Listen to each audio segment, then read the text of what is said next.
happening now. We'd like to welcome our viewers from across North America and around the world. This is the EdTech Situation Room for October the 10th, 2018, episode 110.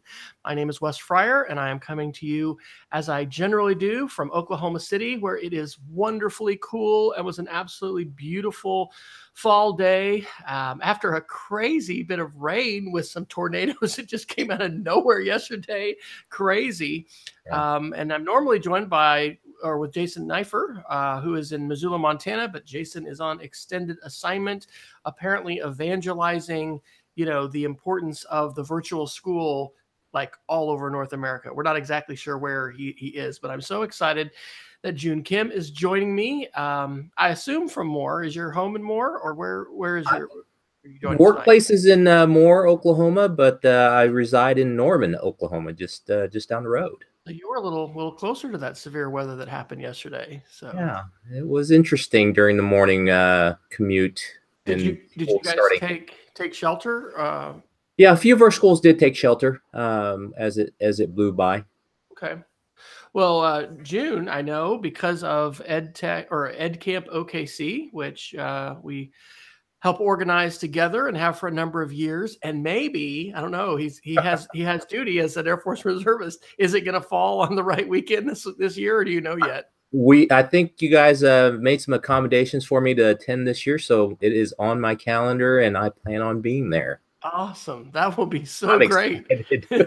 No one has invested more in EdCamp without actually getting to be there the night of. So seriously, we will have to come up with some kind of little special award for you. So anyway, we're 1.2 million metro area around Oklahoma City, and so Moore and Norman are to the south, and Edmond, where we did live and still go to churches, to the north. And anyway, we're surrounded by lots of suburbs, but you've got a lot of kids and devices, and I know that you support both 365 and Google. So anyway, we'll probably talk some Google stuff since there was such a big announcement this week. But we want to let everybody know that you can check out our show notes at edtechsr.com/links, where we have a Google Doc with far more links than June and I will have a chance to talk about tonight. Also, we have a chat room, and I'm going to bring that up on another window.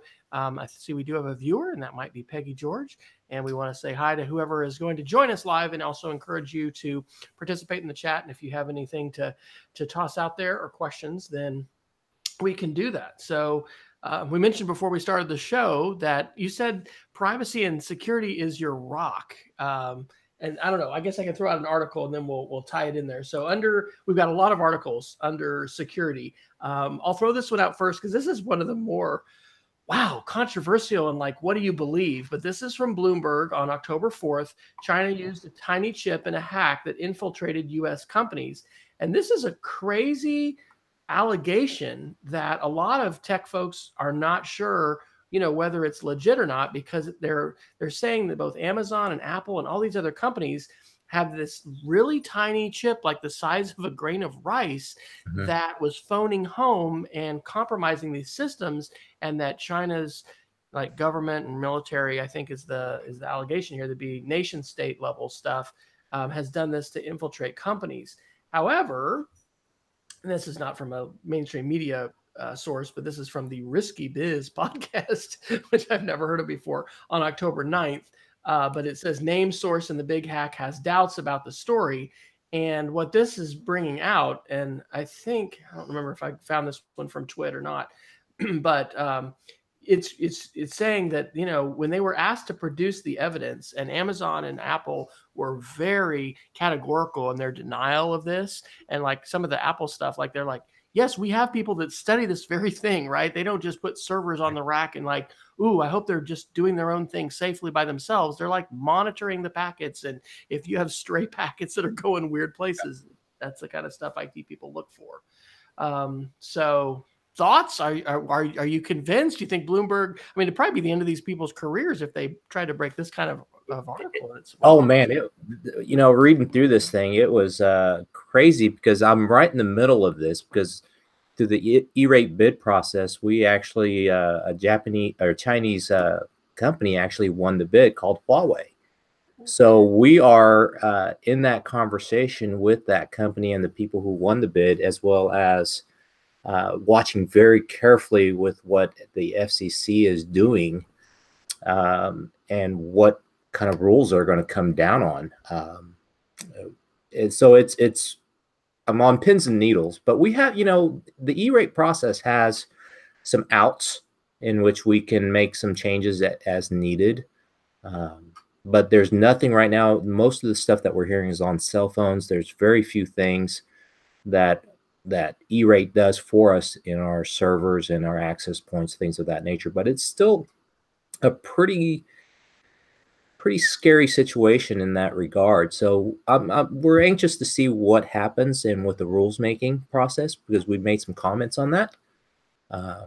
So Yeah, yeah, I mean, have been affected in a similar kind of level with Kaspersky, and we've talked on the show before. And both of these are situations where the U.S. government and military and law enforcement, homeland security agencies have made pronouncements and even rules. So, like in the case of Kaspersky, which we licensed a few years ago, and so we're in a multi-year license for both our Windows machines as well as our Macs to run their antivirus and anti-malware. The U.S. government is basically not allowed to run Kaspersky on their systems. Now, some of the stuff I read about that said Kaspersky gives such a low level access of everything that's in the system that it's not definitive that Kaspersky was a willing partner, like with the Russian government, as far as hacks, because if you're able to some other way get access, you could use Kaspersky in their logs to like search for SCI or these other codes that mean classified, and then you can immediately find things on these different systems. Anyway, it's not anything we've been challenged by. I don't think our school is a target, of the Russian government or whatever. But that's where a current event has caused us to look and say, should we be running this? And so I think with Huawei, similarly, there have been allegations of I think the person who founded Huawei has ties to the Chinese military. right. And it's one of these things that I think we dimly peer into with the unclassified, public, documents and things like that come out. And whenever it comes to breaches and things like that, there's a challenge because we never know the whole story, and security agencies and others, I think people are restrained and constrained in what they can share, and part of that is like if you share what you know, then how did you know that, and wow, you knew that much. So it's really a cat and mouse thing. But I haven't really seen anything like this that's been a security issue that's been so contested. And Yes. so, it just seems like today we hear about fake news, but just truth and like what to believe.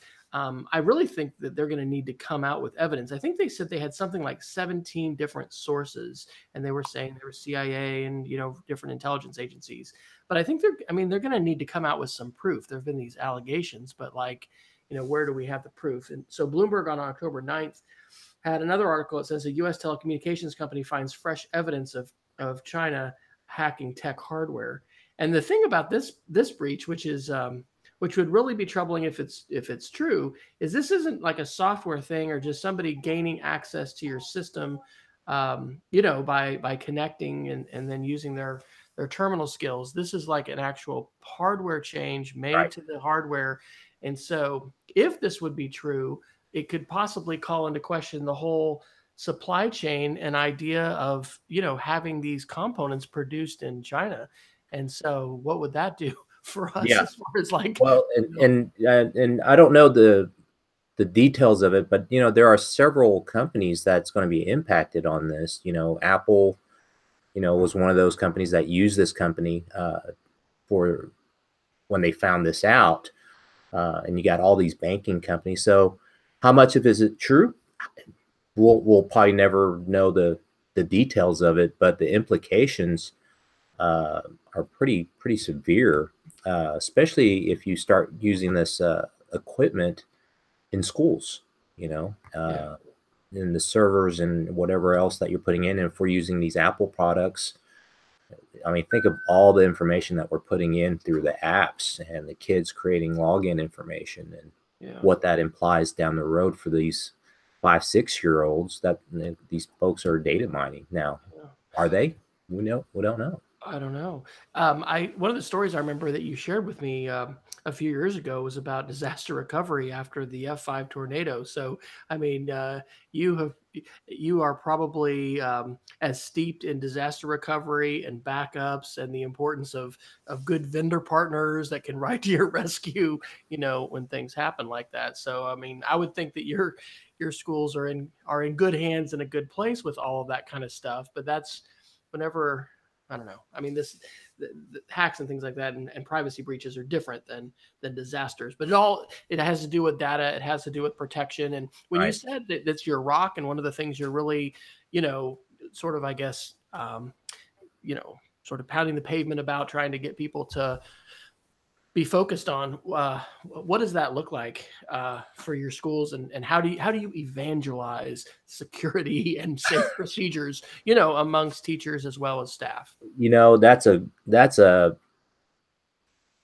I say it's the big rock because it's right in front of us. Nobody ever trips over that big rock, that big boulder, but it stares us right in the face. But it's usually those pebbles, those small things that we tend to miss and we trip on and fall on.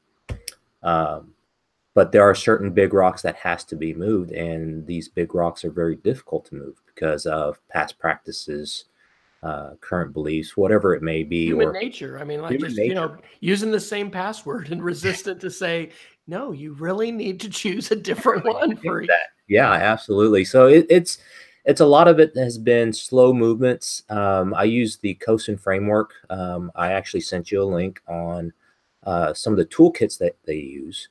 And it started out with a self-evaluation of our practices. Where are we now?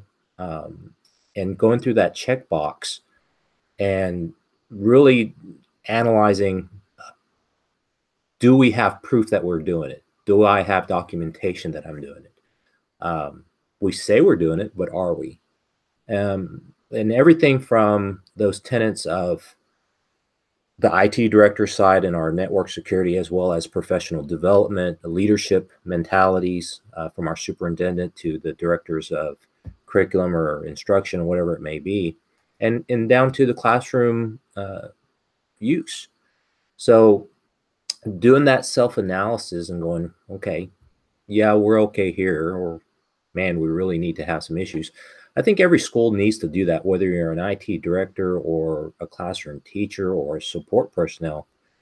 Everybody is tied into the school network, and everybody needs to be aware that their decision-making skills not only impacts them, it impacts everybody in that network and in that district. So we've started doing that, and we started on my side, on the IT side, really hammering that down, working with vendors, and we started doing a checklist. Anytime a new vendor comes in that requires either staff information or requires student information to log in or collects that information, they get a vendor survey. What are you doing with that data? How are you storing it? Where is it being stored? Mhm. Where is it being transported? Third party, you know, all these questions. And if there's some yellow flags in there, we start diving a little deeper and going, okay, where are you at? What are you Yeah, doing? And so, absolutely. so we grade them, green light, yellow light, red light. Red light, you're not getting on. You're not touching anything of my kids or my staff. And so that's been a training with my district leadership, saying, hey, there's a potential now that if it doesn't meet the needs and doesn't meet the security requirements, we probably need to look for another vendor. We need to look for another software. So it's been slow going. We're about a year into this process, training our staff. We started implementing password changes, mandatory password resets every year. What about two-step? Have you guys gone to two-step? We're getting ready to start looking at that, and I wanted to roll them in slowly. Um, Changing passwords yearly has been a big change for them. Absolutely. Um, but we'll probably start that with in the next year or so with our people with high level access to data. So our finance and personnel information, administrators, things like that, that has your credit card information, has your payroll information, things of that nature. Right. And then we'll slowly move down to student access, But most of it for the teacher side is training. You Mhm. know, if you're as we get ready to start rolling one-to-one, I'm going to have to start telling teachers or start training them, saying, "Hey, if you're taking this to Starbucks, great, but don't log into their network, Starbucks network or McDonald's network, and log in with your password to your grading program or things of that nature, because that just causes a whole nother potential issue with all this Yeah. um, spyware and everything else that people are just pulling that information." So that's a great segue to another article, which I'll mention, but I'll say last summer, no, summer before last, we refresh on a 5 year cycle, and, and our teachers have laptops. 95% have MacBook Airs, and then we've got a few Windows folks, more Windows folks on the business staff side than we do on the teacher side.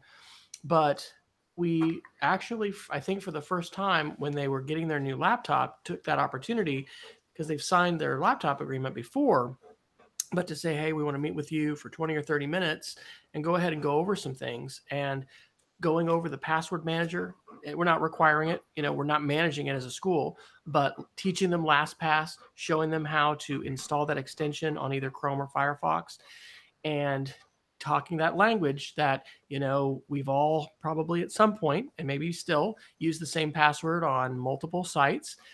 We didn't use actually during that training the Have I Been Pawned website, but I've used Yeah. that before, talking to the whole faculty and staff, because that's kind of alarming when you see your own email and what breaches it's been involved with. But anyway, that was, I think, just such time well spent with them, and that was part of. We took over a year to roll out the two step, and so that has been, I think we've been doing that for about a year.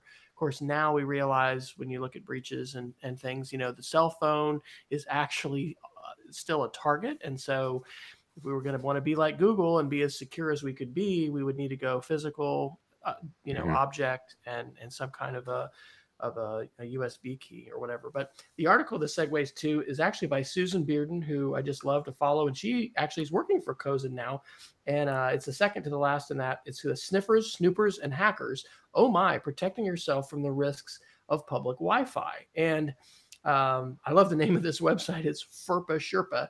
Um, and so this is the Education Privacy Resource Center, which I had not heard of before. But that's what she's talking about here. How susceptible, when you're on a public Wi-Fi, are you to having your packets snooped, being able to get malware? How do you protect yourself? One way is through tethering your phone, and I find myself doing that more, when I'm out and at airports, things like that. Even hotels, could be very susceptible. I remember this was probably 5 or 6 years ago.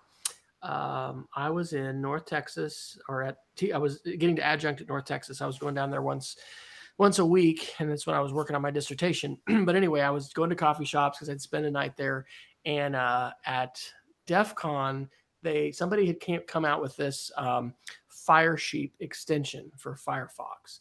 And I think I only knew about this because James Deaton, who used to be with OneNet, now he's with other higher ed consortiums for lots of really powerful Yeah. computing with more bandwidth than we could ever dream of. Anyway, he had mentioned it, but like this was so eye opening because what Firesheep lets you do when you were at a coffee shop or a restaurant or whatever is visibly see all the traffic that was unencrypted. And that was before I think Facebook had gone HTTPS, before Right. the whole push with Google and the web really to say, look, encrypt.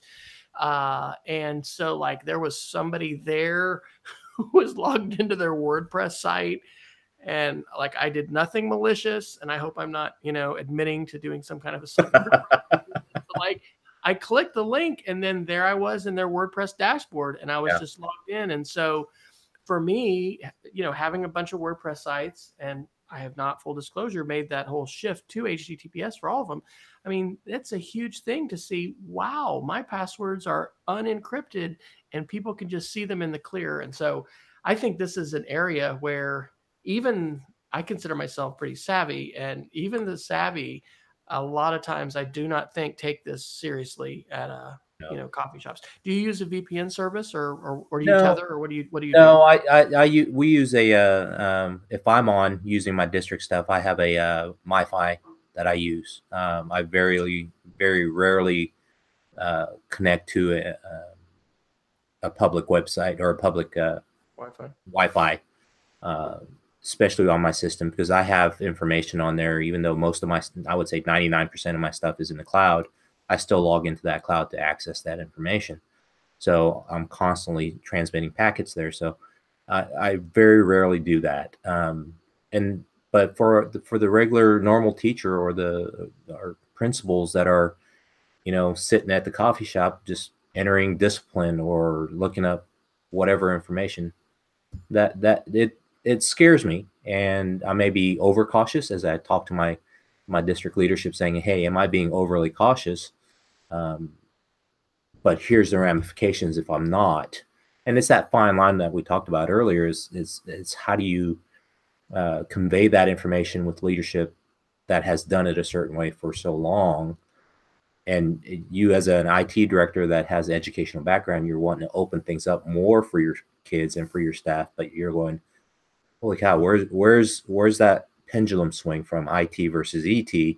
You'll never hit that sweet spot at the baseline, and so you're constantly going back and forth.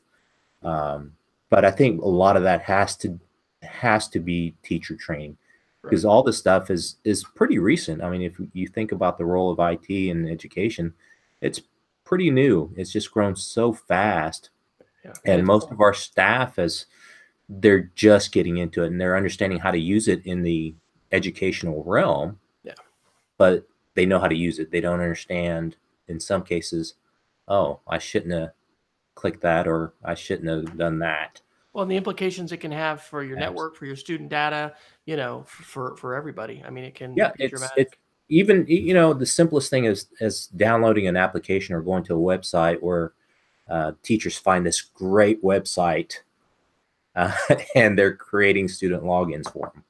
And instead of creating something generic that doesn't have the student information, they're actually using the kids' full names, Mm, all this information. Going, what are you thinking? But yeah. they don't know any better, and because nobody's told them that, nobody's trained them on that, saying, okay, Wow. here's where you got to be careful. So, do you avoid using student last names then in emails when you create a student email account? No, we use full emails, full Okay, full we do too. first and last names, because Right, we have so many kids here. It's to create. We won't right, get into all that stuff. right, I mean, right, right, every district's different. right. We use the full email, and which is fine. But when they get down to it, I'm showing, hey, see that bottom line that says privacy policy? You might want to click on that and look for certain words. Right, Hey, yes, we're sharing data. Yes, we're going to collect all the information you put in here, right. or Yeah. hey, this stuff is going to across the pond. Even though there's no laws against it, there's some pretty potential issues when you do save that data across the pond. Well, we're still really in a Wild West time of this, and we've talked on the show before about GDPR and about other proposals. I think maybe there's a link we've got in there about it. Just is like, well, I'll do the shout out for it. It's under the Google, but it's or maybe no, it's under net neutrality. Don't force Google to export other countries' laws. Yeah, This is a New York Times article from September 10th, right, talking about how, I mean, we risk this fractured internet now right. because we could have not just schools and organizations, but like nation states demanding data be housed within their borders and things that Mhm. would really contravene the foundations of the internet, which is this idea of free flow of packets and things being able to be in different Oh, places. it'd But be detrimental to ISP providers or even the browser companies like Google or Firefox or whatever it may be that transmits that information. yeah, yeah. From that article, that's where they're targeting is, hey, Google, you can't send our information across there, and if you can't, well, we're going to block this site, whatever you're going to. From I want to let's switch and talk a little bit about Google. I want to do a shout out though. Scott Summer is in our chat room along with Peggy. Scott said he just finished up the Google IT certification, which sounds awesome, great. And he said they reference a vendor security assessment form. Scott, I'm trying to promote you in our chat, and Peggy, maybe you can figure out because at some point I promoted Peggy. There are no promotion options now because you can't in the YouTube chat if you can't have just regular visitors.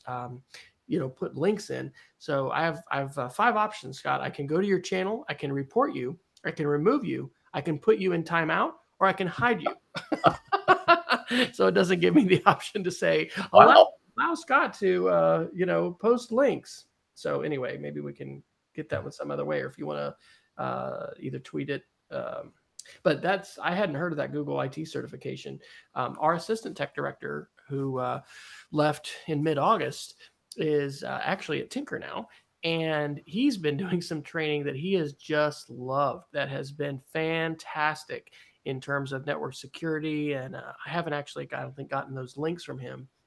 But he, a couple years ago, he went on the summer. We sent him to Rose State because they had a cybersecurity Mhm. week that they were doing. But yeah, I think you're right. It just, this stuff has happened so fast, and we're trying to catch up. But it's, even with our network and the way that we have been, well, we were just kind of a flat network that grew, and we have multiple VLANs, but we are not where hopefully we will be, by the end of this year, next summer, as far as full segmentation of student, and even just having faculty being plugged in and having access to LAN resources. I mean, really, we're just thinking you need the internet and your printers. In Right. some cases, you need access to, Apple TVs, and we're working Well, out, Wes, the best ways to do that. Wes, I think part of the thing that where we're at is we're thrown into this mix of, for me, over 1,500 teachers that we're trying to manage, and I'm not sure how many numbers you have, but as an IT director or even as an EdTech director, that is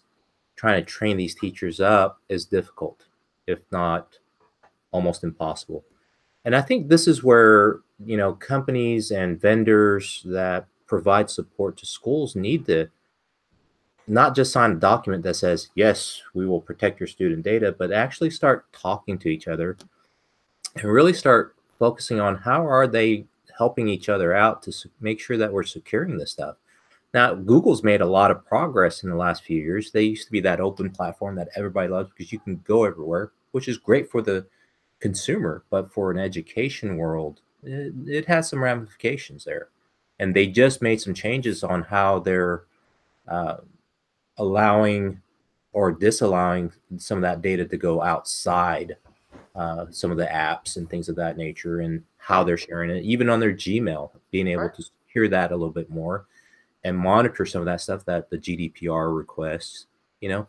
Uh, so they're seeing, even though it's consumer based, it these are things that schools need the support of vendors and different companies to say, hey, we understand this is very important, not just for the regular person, but for schools, especially kids where they're just starting out in life, and we don't want to destroy their credit history or their future digital footprint because teachers don't know what we're doing in some cases, and even IT directors don't know what we're doing sometimes, and we make some decisions that may or may not willingly or knowingly make some of those decisions that impact the kids. So Absolutely. uh, Well, let's talk about a couple of Google articles. I thought there were a few from the event that I put in. I don't know, maybe I put them in the wrong place, but the Engadget article on October 8th, titled "Google Limits Third-Party Access to Gmail and Other Account Data," is I think referencing what you were talking about, as far as they're making some changes. To be clear, for G Suite, Google's always handled that differently for G Suite for education, right, and they're not keeping mining student data. And because I know, I will not mention names, but another surrounding metro area district, I mean, there's been board level controversy over Google and privacy, and their concern about student data being compromised and things like that. And I think that was a case of really not being properly informed as far as the ways in which they are very serious about protecting that data. But with Cambridge Analytica, Facebook, elections, all of that kind of stuff, the access that many times we just click through to say, oh yeah, accept, accept, accept, when that's going to third parties, that can have big ramifications, especially if you're talking about student data and everything that's happening inside a school. Um, well, I guess, yeah, I guess I do have that article. So there's a article about Google Plus. maybe, well, okay, this is PC World, and this was from the 8th. Google is shutting down Google Plus after exposed user data and neglected to tell anyone. One of the important things about this, and this is, you know, Google had an event, yesterday, right? Mhm. And there were lots of discussion. Of course, almost everything was leaked before that event, which was kind of interesting. But Google announced this on Monday. There wasn't actually a breach, but this was a vulnerability, and this data was exposed. And so they're not shutting down Google Plus for G Suite organizations. So, Right. which is fortunate because we just started last summer using it for a book study, and having different people, post a reflection and encouraging teachers to share. Right. So when I saw that, I was like, no, don't take it away, because we've just started it. But for the consumer side, and I don't think we're sure yet how quickly that's going to happen, which that seems like a fairly draconian thing to do. There's been lots of jokes about how few people are on G Suite. There's actually my favorite Google Plus environment is, and you may already be a member of this. It's the G Suite admins. It was called Giuseppe admins. It's a Mhm. Google Plus community. I think most of them are out of Iowa, but man, I mean, they have a podcast, and they do, some live shows at some area tech conferences. But it's a great community of admins for G Suite. So, questions about anything, it's just been such a great place to go. But I think that experience is probably an outlier. Most, what they say, the average time spent on Google Plus for most users, like 85% of users, is like 5 seconds or something. So Like, that's, oh, I hit the wrong button. yeah, that's, and I know that when Google Plus came out, I was like, oh, great, here's another, Hmm. social network, and I just felt, kind of compelled that I'm going to have to be a part of it.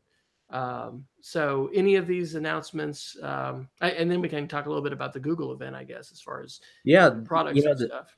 the big thing I think on those two takeaways, those two articles you mentioned on the Google Plus and Google limiting their third-party access, I think it all stems together in uh, the outrage, or I don't know if outrage is the right word, but people starting to be more aware of data breaches and how it's impacting them.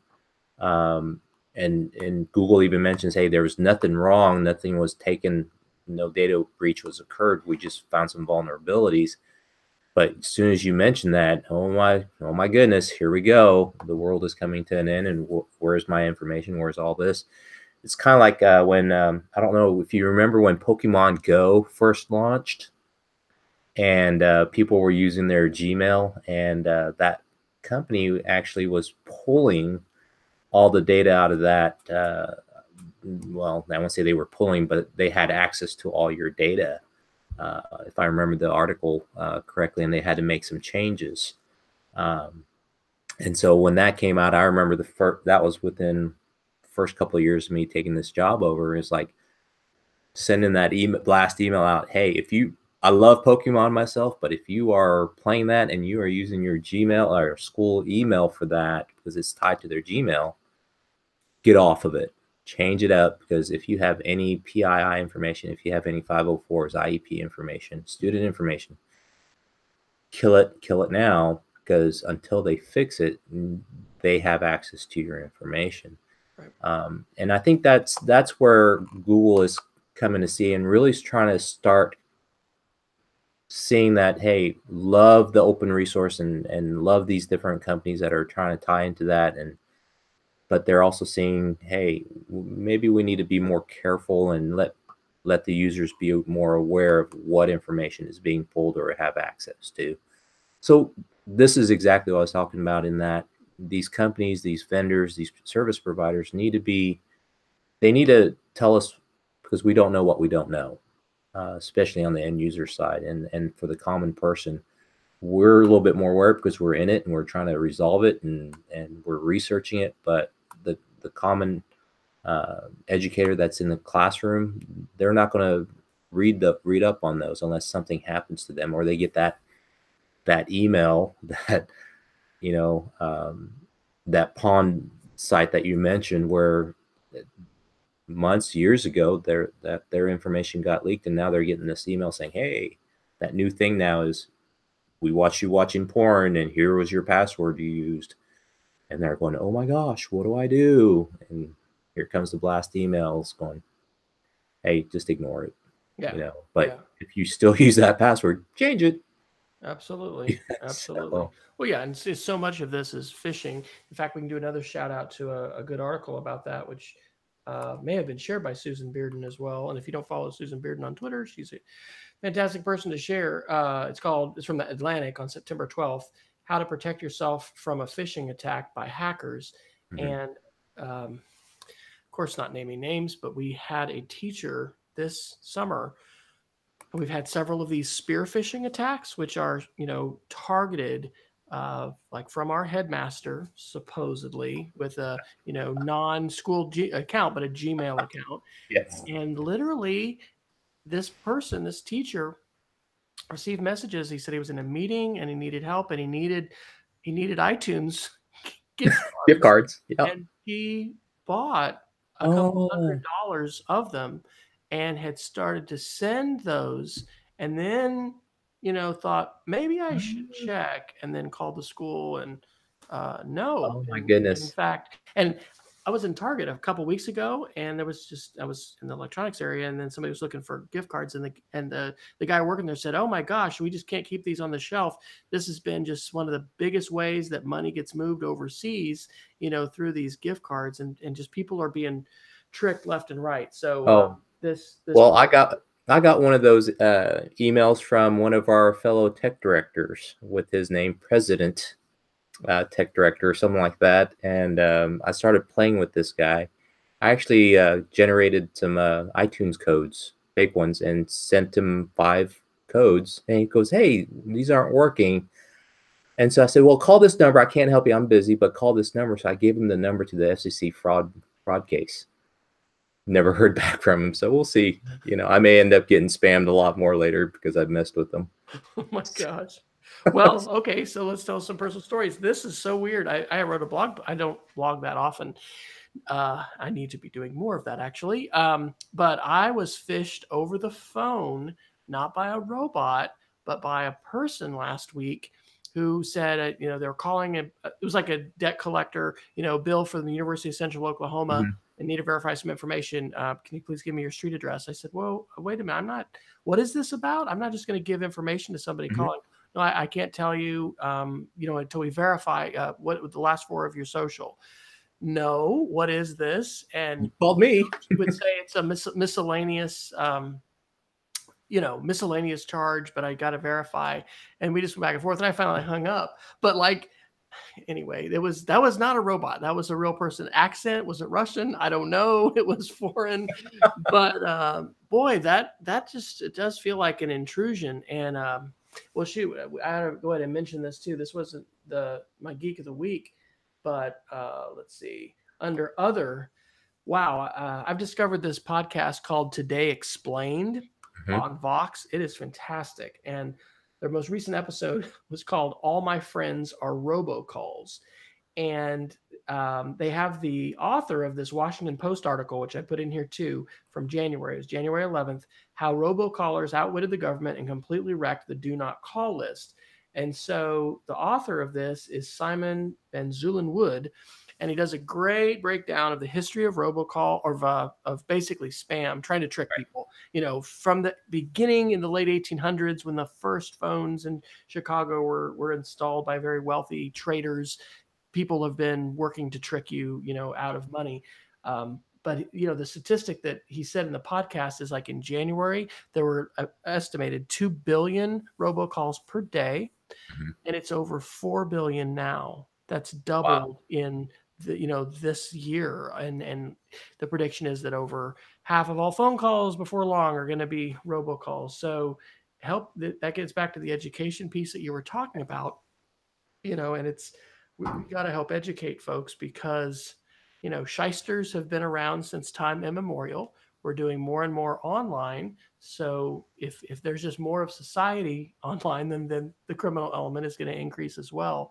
And there's a lot of ways that we can be tricked. And hey, if John Podesta and Colin Powell can be tricked, Yeah. probably any of us could be tricked if somebody was, targeted and Yeah. focused enough on our lives and just say, I'm going to get so and so.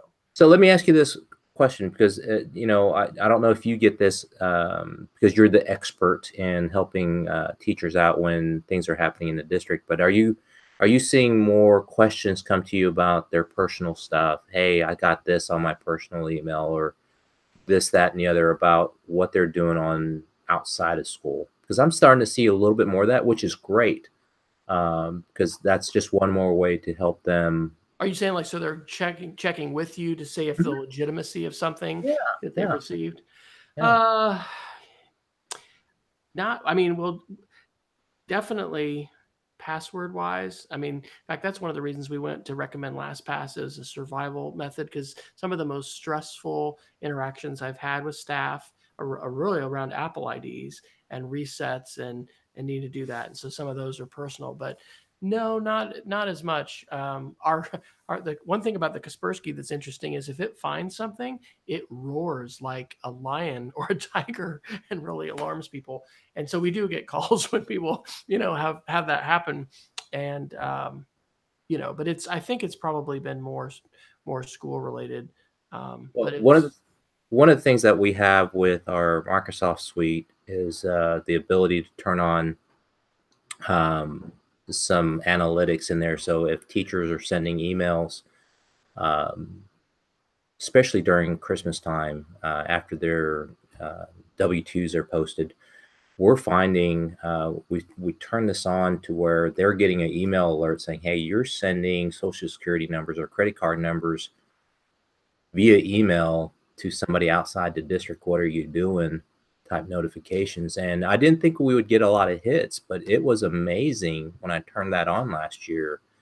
How many staff members were actually sending their own W-2 to outside of the district yeah, with that information, or sending credit card information to somebody else to buy something, say, hey, this, that, and the other. I'm like, going, okay, you guys can't do that. So that right. was one way that we were able to do some unofficially, and not where we were hands-on training, but they get this alert saying, hey, do you really need to send this via email? Oh, and that's fantastic if there's an intercept.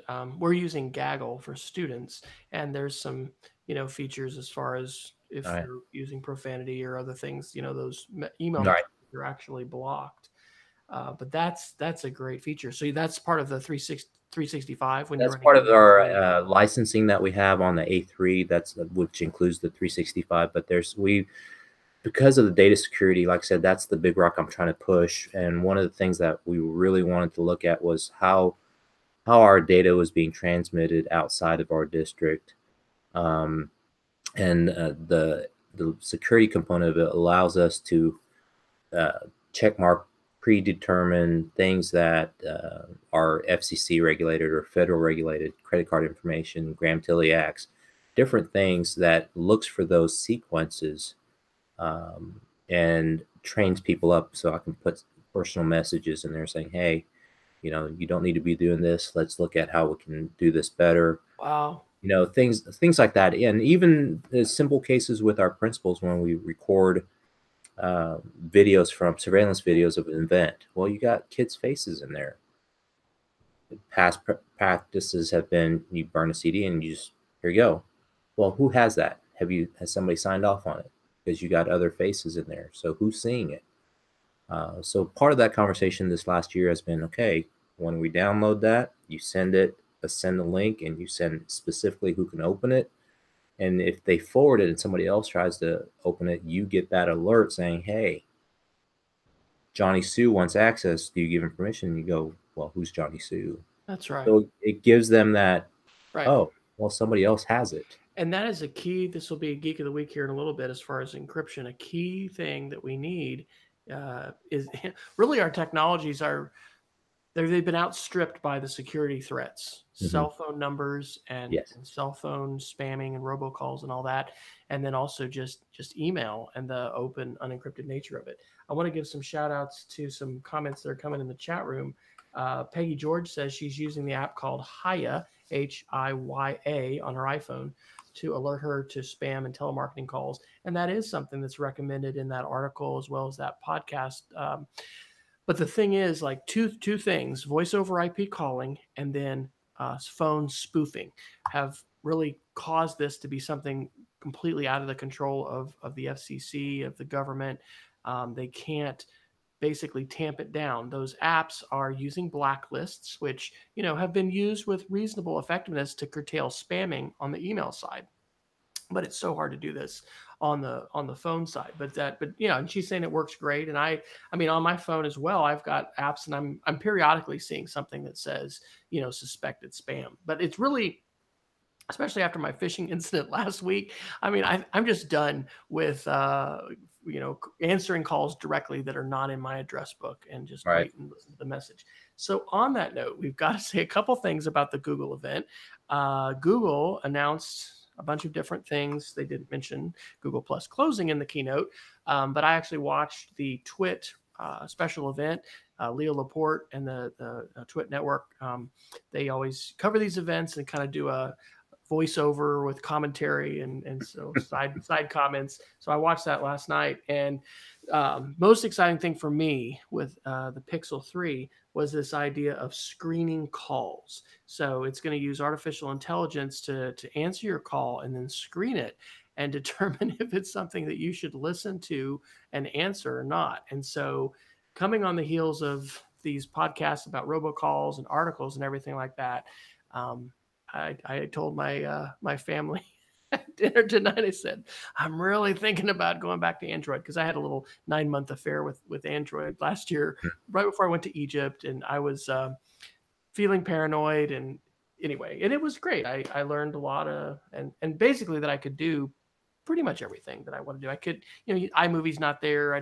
Green screen's not there, but anyway, did any of the news from the Google event catch your fancy or your Well, the attention? biggest, I didn't see all of it, but the one that really stuck with me with all the stuff that were going on with schools was, with all the Alexa and things of that nature, was the Google Home Hub, where it's controlling all your smart software, things of that nature, and what that implies, not just for the consumer side at home, but how that may infiltrate into the classroom and how it's going to be used there. Where is it going to go? Because I see that as to me, that was the next big, is what does it mean for EdTech?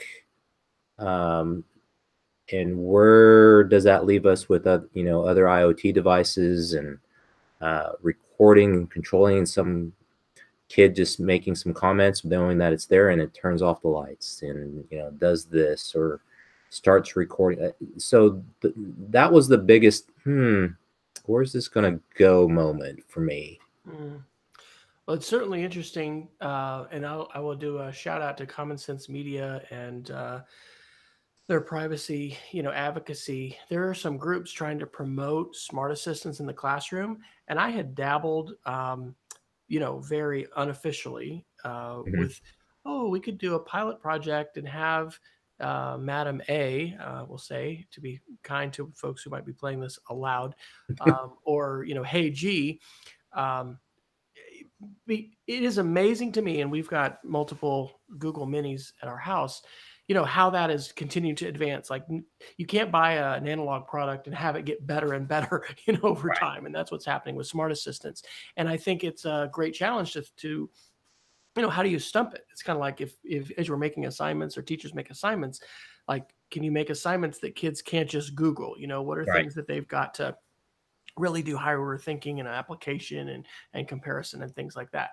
So thinking about having them be challenged, like, how, what can you do with the assistant, and how is that going to grow? But privacy issues, recording, there's just student privacy. It's not a good thing. So if you're putting it in a smart assistant in your classroom at this point, it's probably not a great idea legally from a student privacy standpoint. No. But I do think this, and I'm convinced of this, because there's a lot of hand wringing that's going on, continues now, and it always has with older generation about these kids and their ways. Yeah, I mean, there's a lot of angst, and with some good reason, about the ways in which we're glued to our phones and we're addicted to them, and we may be not relationally connecting to people in the same way that we would if we didn't have a phone. But I really think we're in a transition where we are merging with our technologies, like as humans. We're going to become transhuman, and we're going to just, with IoT, glasses, watches, all of Mhm. that stuff, it's just going to become more and more a part of who we are. And speech to text is such a big part of Oh, that. yeah, Translation is a big part of that. And so, like, that's a very interesting digital literacy question, yeah, because we've assumed, gosh, and I do think keyboarding is important. When we still have keyboarding and we're keeping it in our curriculum, because for the foreseeable future, we're going to be writing papers, in high school and college and beyond. It's going to be important. But, I am increasingly using my voice to send text messages during the day, to give myself reminders, to set calendar appointments. Of course, I have to check that and correct spellings. And thankfully haven't had anything too hugely embarrassing happen. But I think that's wrestling with what does this mean for schools, and how does the advent of smart assistants and speech to text technology like impact the curriculum and what we do in school or let kids do. It's a big thing that's to the big wrestle unknown. That's why it was one of those. Who, where are we going with this? with. Hmm. Um, I think you're right. I think the potential is so there. So like you and I believe we're that, that small percentage early adopters is like, ooh, what can it do? What can it do? Um, and I know there's some teachers out there that wants to see what it can do. And it's a fine line. It's a fine line between experimenting and then putting yourself at risk or putting somebody else at risk, because in the classroom is not the place to experiment when you're dealing with student information Yeah. and potential litigious situation. Right. So Absolutely. we have to be Absolutely. careful with that. So yeah, I see this. The biggest thing on this was just the potential it has from my special needs kids, my ELL kids, things of that nature. Saying, oh man, just what can it do? Yeah. What can't you do? I mean, Right. what are we limited by in our imagination here? Right. Right. Well, we'll do a couple more articles here, and then we may go a little bit after the top of the hour because we did start about 5 minutes late. But under the title of Facebook, we've got a couple articles. Ars Technica from September 26th.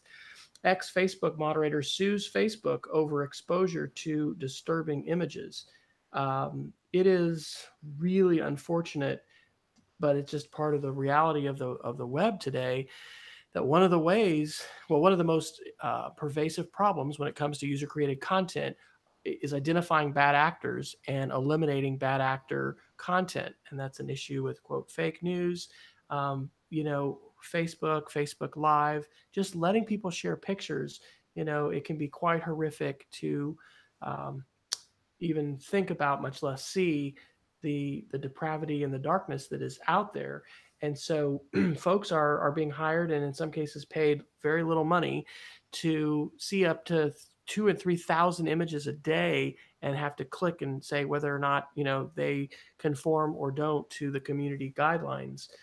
And so that article was pretty interesting. And then another one which I'd really commend, this is a New York Times article: soldiers in Facebook's war on fake news are feeling overrun.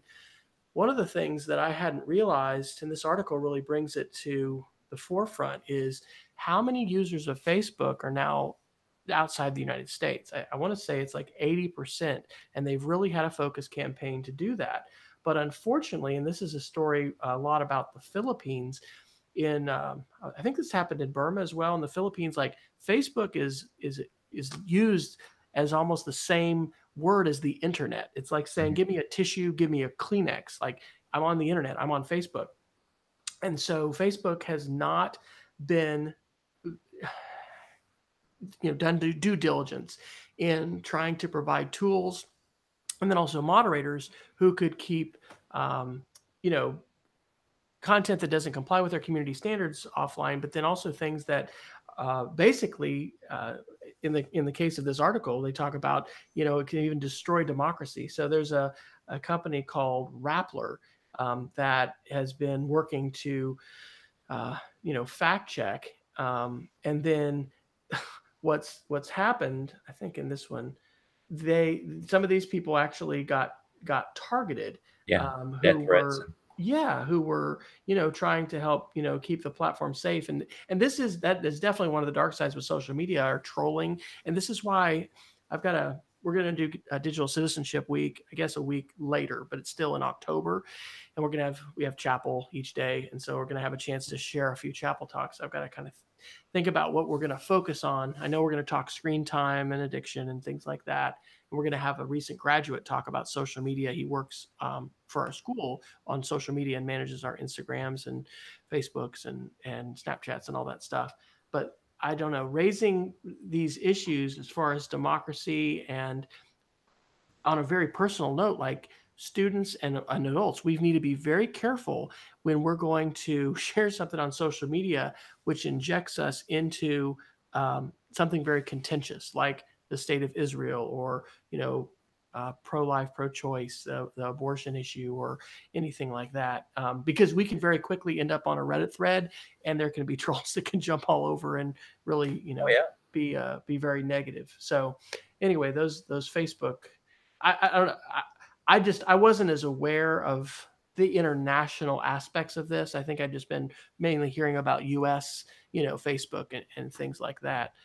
So are you a Facebook user? Have you dropped your Facebook? Where are you No, with your own? I use Facebook to just share with family and friends what without my boys' consent, but how the kids are growing and what they're doing, what kind of silly things that they're doing.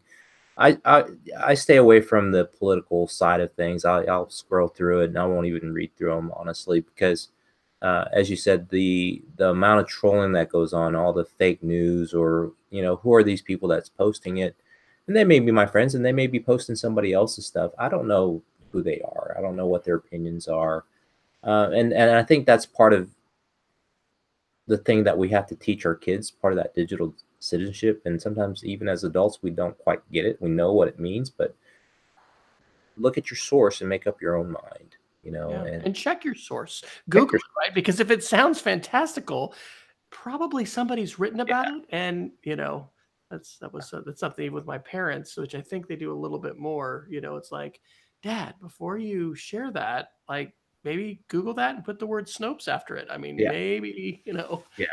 it's And it's that's the thing that we have to really be careful of, especially as more and more applications are user uploads. yeah. Everything from videos to stories to whatever it may be. I mean, Wikipedia at one point had that stigma of, oh, it's fake news, and it still may have, And but still does among some teachers, yes, right? That it's absolutely, just an illegitimate source. When you right. really get into it and how quickly the community has curated the content, yeah, that's But unfortunately, not all Facebook and things like that are curated like that. no, definitely not, definitely not. Well, I'm going to mention two quick positive articles to round this out, and then we'll talk a little bit more about our Geeks of the Week, and I think we're going to have to round out the show. This is a CNN article from September 25th. A dog lost part of her skull to cancer, so researchers printed her a 3D one. And this is fantastic. This is a great article to share with students thinking about 3D printing, thinking about the ways in which, even just designing on Tinkercad. I mean, the kinds of things that we can be and probably should be doing in school as far as helping students be designers and be participants in the new era of micromanufacturing, and then the ways that this intersects with medicine and biology. It's just pretty phenomenal. And there's some I love this article because to me it was one of those, what better problem-based learning scenarios could you provide, and say, how would you fix this with what we have now? How could you help this poor dog? And I think that's part of what we're missing sometimes. You mentioned earlier, how do we provide kids with questions that they can't Google? And it's becoming more difficult because of the barrage of information. But they have to put information together. They have to look at resources and say, hey, we have this, we have Y. Why can't we combine this to create this solution for this problem? And I absolutely. think that's why PBL and things like that, inquiry-based learning, all those different things are starting to take root, and the use of technology to help that is just phenomenal. The potential. If I was back in the classroom teaching science, I'd be like, oh my God, you wouldn't have pried me out of the classroom at this point. That's right. That's right. Um, I'll do one more. This is an old article. It's 3 years old. But this is May 2015 from The Economist, and somebody had shared it this week, and I saw it. How do we prepare the students of today to be tomorrow's digital leaders? This is a great article, and Google actually commissioned some research, talking about what kinds of skills do employers want, and how should schools be changing, and thinking about problem solving and teamwork and communication, and also curiosity, and you know Yeah. being able to learn, and you know being able to not just taking information and regurgitate it back on the test, but really being able to use it and apply it. This is a great study, and there's actually a full report you can link to. Right. It's called the Driving Skills Agenda, and that's the Cozen, and that is your Geek of the Week that you mentioned. I think that is a fantastic resource, because that's a framework that can really be applied and used, more than just kind of a headline. Any other comments or thoughts about that? How long have you all been using the Cozen framework? Is that I've been using it for the last 2 years. Went to a conference in Missouri actually about a year and a half ago. And we went through this because data privacy, we were getting breaches and DDoS attacks. I'm like, okay, how do I fix this, or what solutions out there? And I happened to go to a COSIN conference down in Dallas, a CTO clinic with the Dallas chapter. That led me through that, and then sought out the conference in Missouri because they were focusing on data security. And Melissa Tebenkamp, phenomenal person. If you haven't met her or know about her, Melissa Tebenkamp, she works with the COSIN national chapter on student data privacy. Very in the know. She actually came out and did a clinic for us this last April that we put on. And it's a scary moment. It makes you go, man, I suck at my job type moment. But it's one of those that got us thinking about what is it that we're really doing. And it's a very, very simple toolkit, and that is not just for IT directors. And that's what I loved about it. I can send out pieces to the curriculum folks, to teachers, to my leadership principals. There's actually a lot of good information that if you're trying to change the leadership and their way of thinking, is to start out with some of those flyers and things that are already pre-canned, saying, hey, this is why it's important. As we're moving into the digital curriculum world and everything is moving digital, we have to think about that. If we're talking physical security and all the things that we're doing to secure our kids, this is just as important. And not because I'm in IT, but because the long-term ramifications, if we don't protect our kids' data, it's pretty far-reaching, in my opinion. Absolutely. Well, my So, Geek of the Week is called FlowCrypt. I actually found it today. Interestingly, it was with a bank, and I brought a flash drive in to give them some files, and they're like, "No, we can't take that." So, like, what's your tool then? How do I encrypt things to send? And they're like, "Oh, I don't know." And so I said, okay, well, I'll figure that out. So this is a free tool. You can send up to 5 megabyte attachments. You end up needing to pay a little if you want to do more, but they have a 30-day trial, and you can go up to 25. Pardon me. But it just works as an extension within Gmail. So that's good. I know from tax accountants, we've been receiving, as everybody should be, tax documents and things like that in an encrypted form. Generally, where a passcode or a passphrase is either shared separately over the phone. That's what I did in this case. Is I called them, and I told them what the passphrase would be to open. I just saw the email before the show. They said, "Oh, sorry, we can't open that kind of email, but here's our portal where you can upload that to us safely." And wow, so this is a real transition. So I love what you said earlier about trying to help educate, staff, teachers about that. You just never want to be emailing, your W-2s, your tax information, any information that you want to have you wouldn't want in the hands of a criminal. all right. Don't put it into email of any kind. So anyway, those are some geeks of the week. So we want to remind everybody you can find these links at edtechsr.com/links.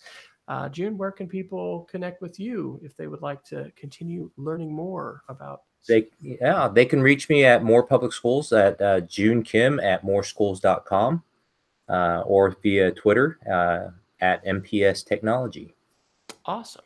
And I am W. Fryer on Twitter, periodically sharing on speedofcreativity.org.